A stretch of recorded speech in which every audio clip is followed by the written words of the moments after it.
flies off, blood spurts. The man is no more. Always a supporter of bloodshed, the journalist Marat prints an enthusiastic rant in his paper, announcing the device's new name, guillotine. It will soon earn another nickname, the National Razor. The French revolutionaries believe in humane values. They believe that unnecessary suffering should not be caused. And what they like about the guillotine is that it is quick, it's efficient, and as far as we can tell, although no one has returned to tell the tale, it's painless. The guillotine will silence the revolution's internal enemies, anyone suspected of plotting to return the king to the throne. But it's the enemies surrounding France that most preoccupy the Assembly. There is a growing fear that aristocrats and royal princes who fled to Austria are preparing to launch an armed counter-revolution.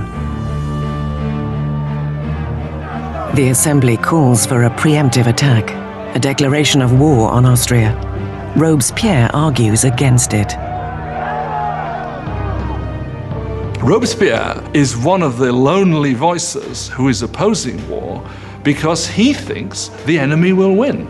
Robespierre is afraid that the country isn't ready, hasn't got an army that would be able to defeat the enemy. The enemy might therefore come in and destroy the revolution. Robespierre loses the debate. In April 1792, the Assembly declares war on Austria against a country ruled by the family of Marie Antoinette. A nationalist fervor grips the country. Robespierre and his supporters suspect that the king hopes France will be defeated, which will end the revolution. There is also word that Marie is corresponding with her relatives in Austria, with the enemy. They suspect she is giving away French troop movements in a plot to undermine the war effort. All the while, the king and queen feign adherence to the revolution.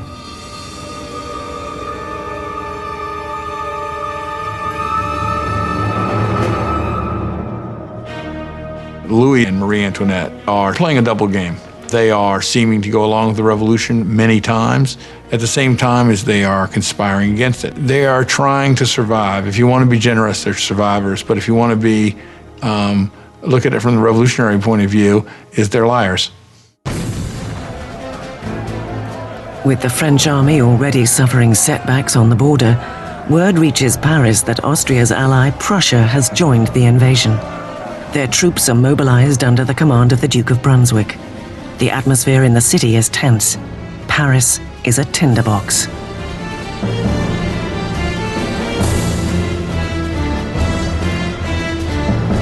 And then, the Paris papers print a letter from the Duke of Brunswick. In it, he threatens to destroy Paris if any harm comes to their royal majesties, the King and Queen. The threat backfires massively. The 10th of August, 1792. Thousands of armed citizens, fueled by indignant rage at Brunswick's threats, head to the Tuileries Palace and descend upon the king's elite Swiss guards in a savage attack. More than 800 from both sides are killed.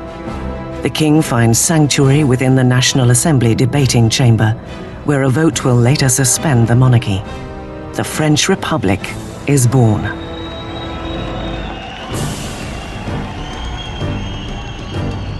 The blade of the guillotine is christened with the blood of Louis's remaining guards, and Robespierre, once a staunch opponent of the death penalty, has had a change of heart. The birth of the new republic can only begin with the death of a king.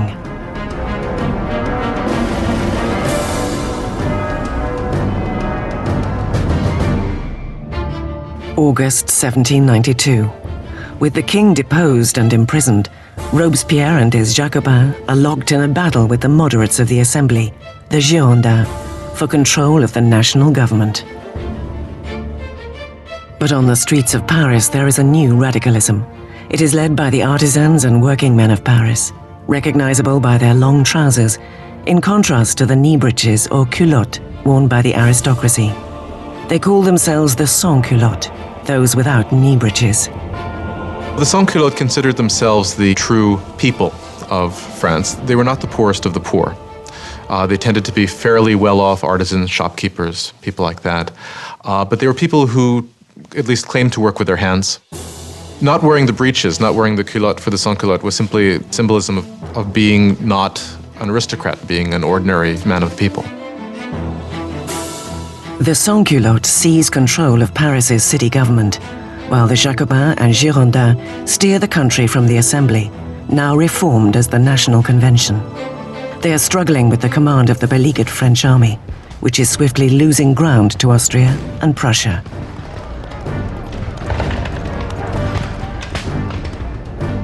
While fighting back enemies at the border, the revolutionary government cracks down on enemies within. Royalist traitors who might deliver Paris into the hands of the invaders. More than 1,000 people are arrested and herded into prison.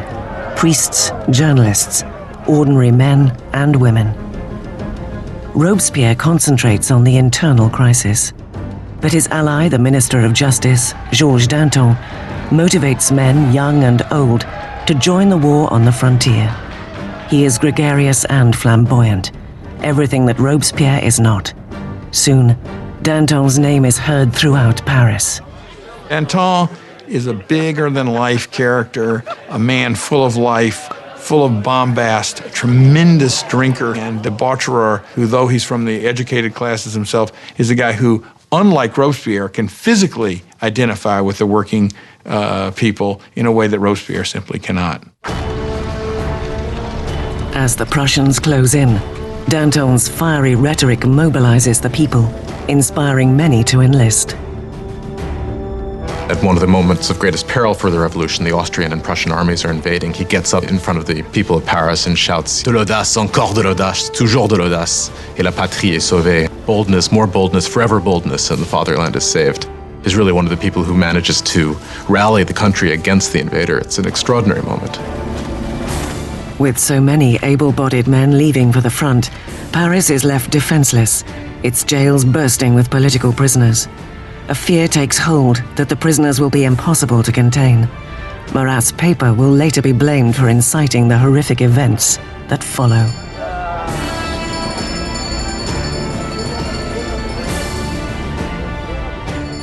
The foreign armies were advancing on Paris. Had they linked up in Paris with these bitter enemies of the revolutions in the prisons, of course, then the results would have been fairly horrific from the standpoint of the people. In the first week of September, disastrous news arrives from the front. Prussia has taken Verdun, the ancient fortress on the road to Paris. The enemy is getting closer. The fear gripping Paris explodes. The sans-culottes break into the prisons and unleash a furious assault on those found within. No traitors are to be spared. And the sans-culottes went to the prisons, particularly the prisons where refractory priests were being held, where nobles were being held, where political prisoners were being held, and they started carrying out their own impromptu trials that were very short and that very often simply ended with slaughter.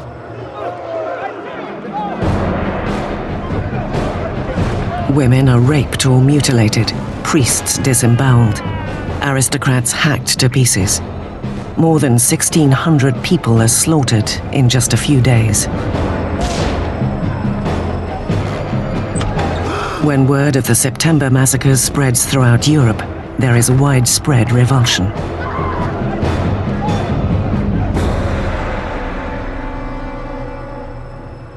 Across the Channel, the London Times gives voice to the general horror. The newspaper asks, are these the rights of man? Is this the liberty of human nature? The most savage, four-footed tyrants that range unexplored Africa rise superior to these two-legged Parisian animals.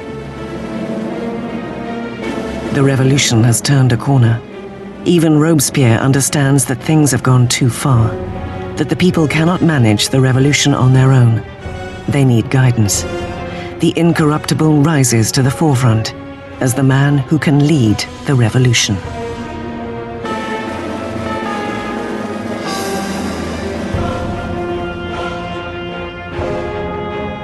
There was a time when Robespierre had pushed for a constitutional monarchy. He now believes the king is too potent a symbol to the enemies of the revolution. A momentous decision is made. France will put its own monarch on trial.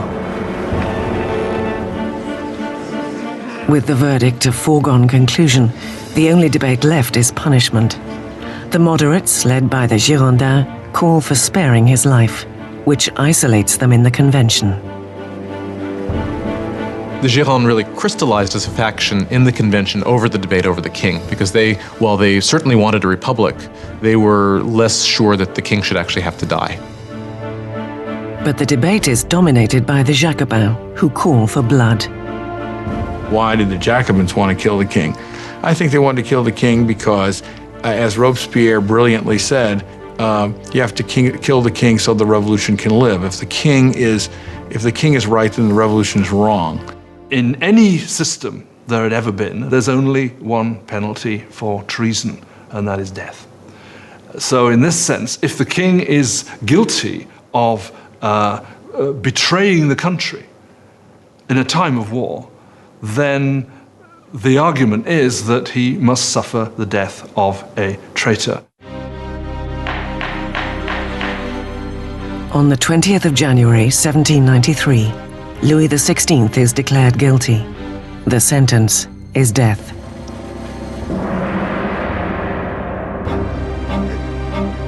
That evening, Louis is briefly reunited with his family.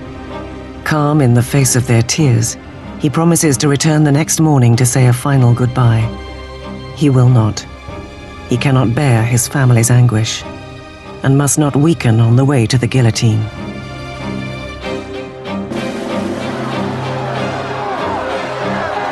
In the morning, a closed carriage brings Louis to the scaffold, and he calmly makes his way to the blade.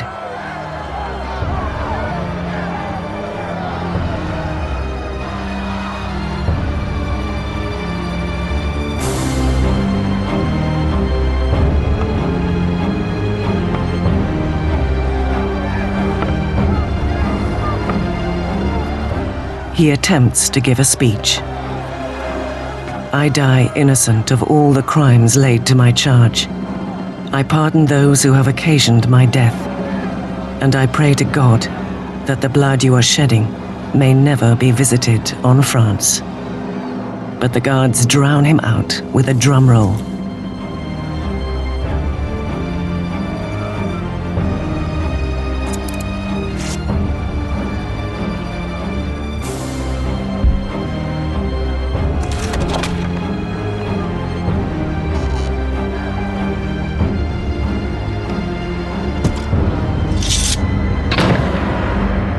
At 10:22 a.m., the king is no more.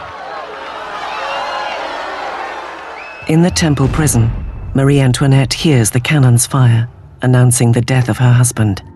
She collapses in despair. The king is dead, the Jacobins victorious. But soon the enemies of the revolution would claim a victory of their own. Their target is the most extreme of the Jacobin spokesmen, Jean-Paul Marat.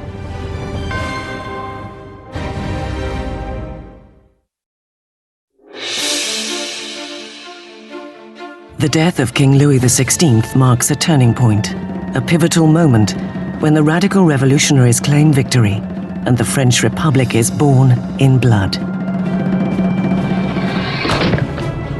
By the end of 1792, the radical Jacobin faction, believing the young revolution to be threatened by traitors and foreign intervention, are resorting to more and more violent means. But the Girondins, representing a more moderate brand of republicanism, want to curb the violence for fear it will lead to civil war. Their most vocal opponent, Jean-Paul Marat, strikes back at the Girondins with furious tirades in his newspaper, naming those he believes are plotting against the revolution. He had once called for the execution of 200 people. Now, he wants 200,000 heads to roll. When you look at Marat's journalism, it's got one basic principle, which is be more extreme than anybody else and call for people to be killed. If you look at Marat's journalism all the time, he's saying, if only we chopped off a few heads, then things will be all right. And when things aren't all right, if only chop off a few more heads, things will be all right.